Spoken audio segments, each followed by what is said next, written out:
Yo, what up, Street Dogs? Air Kim. So, another rando turbo thought. So, this one is why fear? So, I mean, obviously, fear has kept us alive for a long time. So, it seems that when fear aids in survival, it's generally good for us humans. Now, my thought is, we humans tend to be overly sensitive to fear, or who knows, maybe it's because of modern society.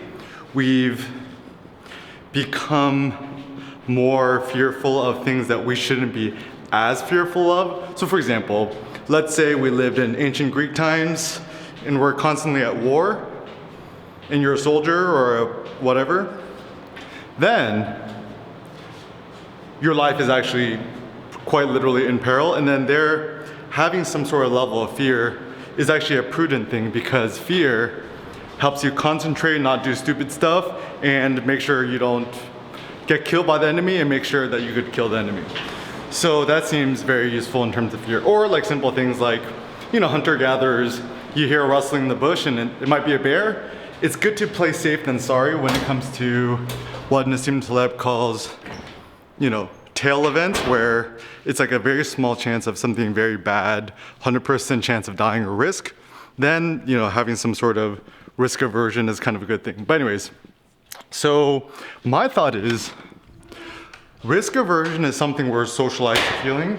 And, you know, I don't know, I think that prehistoric humans, we actually might have felt a little bit less fear than, you know, people in the past. So for example, like, it's all about like sensitivity, right?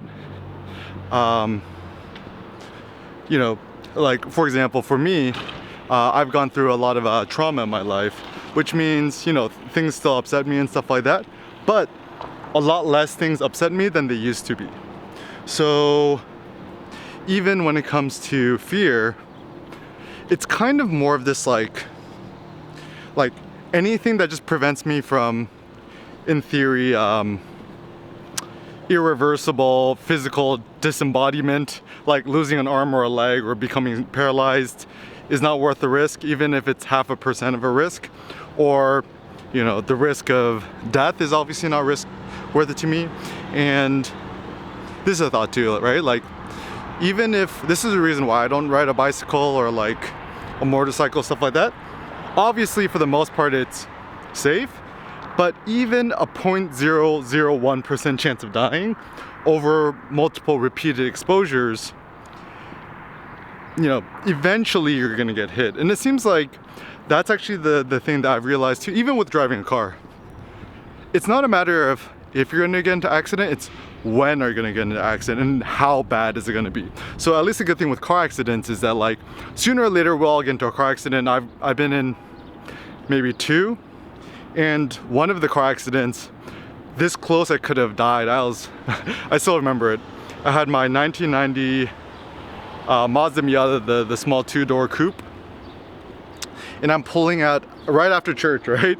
I'm pulling out of like a Chevron, and I almost got T-boned, but barely. They just kind of scraped my front bumper, and had I just been peeking out a little bit further out, I would have been donezo. And so even now, like, me and Cindy, we currently don't own a car, and it's smart for me because, like, my personal goal is I want to live to be 120 years old and not die of traumatic death, which means not getting hit by a car, not getting into a car accident and dying, and stuff like that. So if I am gonna buy a car in the future, it's probably gonna be the Tesla Cybertruck. I just want a freaking tank, so in case when I do get into an accident, it's not even about having the ultimate car to flex. It's ultimately about having like an armored vehicle which would protect me from death. And you know, so I kind of get it when people, they want to buy big SUVs and stuff like that because it makes them feel safer. Or who knows, like, I don't actually know the statistics on this, but you know, your chance of dying in a huge SUV is probably a lot less than your chance of dying in a small 2-door coupe. is my general thought. And also another reason too why I'm not going to be racing cars anytime soon or getting a sports car is I know if I get a sports car or something like that, I'm gonna be motivated to do something reckless, and who knows, I might either kill myself or I might kill somebody else, and that's not fun. Like, even I remember when I was in college, I had my 1990 Mazda Miata, sweet ride, you know, 5-speed, no air conditioning, no power steering, so the ultimate driving experience. I'm driving through Mulholland Drive in LA, and it was like the most spirited drive ever. But honestly, at this point, rather than getting my adrenaline from, you know, racing cars or going through stuff like that, you know, I get more of my adrenaline thrills from powerlifting, which I feel is, you know, much safer. But anyways, so why fear? In today's world, you know, assuming you're not fighting in a war or anything like that, your chances of dying is actually very, very little and kind of inconsequential. And even in right now, the whole climate with COVID and stuff like that, I mean, for the most part, your chance of death is actually still pretty slim. I mean, it's a very infectious disease, which means there's a high likelihood of getting it, right? And let's assume you get it, right? Generally, most people are just gonna feel like a really, really bad flu, which obviously sucks. But you're, you know, assuming you have a strong immune system, you're probably not gonna die from it. So the only people, you know, who really have to fear is like underlying health conditions, or people who are like over the ages of like 80, or I'm not 100% sure about the details. But even if you get it, I think the chance of dying, let's say to be generous to COVID, your chance of dying it is about 3%. And truth be told, I think your chance of dying, it actually might be more than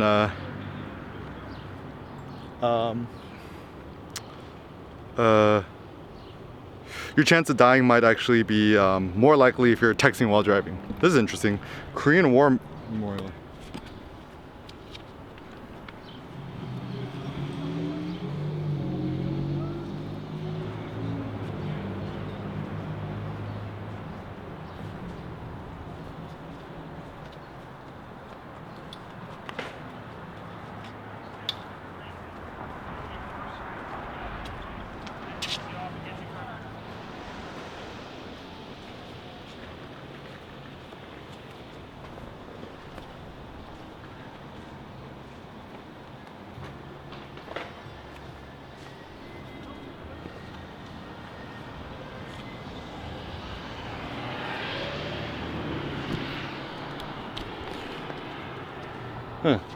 Right, so it looks like our chances of actually traumatic death are actually, for the most part, pretty slim in today's world.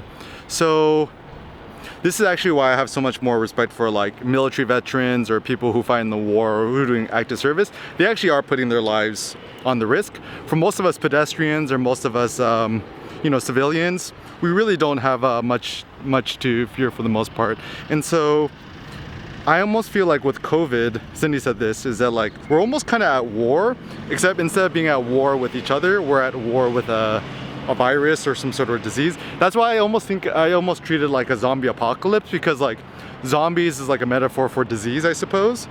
That's actually a good point. And so as long as you're not afraid of zombies, or you know that you're strong enough to fight it off, I would say, you know, obviously legality permitting, take all the risks that you can. Like, you know, obviously don't be licking doorknobs and, you know, standing too close to people who are coughing a lot. But basic things that you could do is walk around as much as you can, talk to people as much as you can, and go outside as much as you can. Like, even most people, I think you could still go to the grocery store.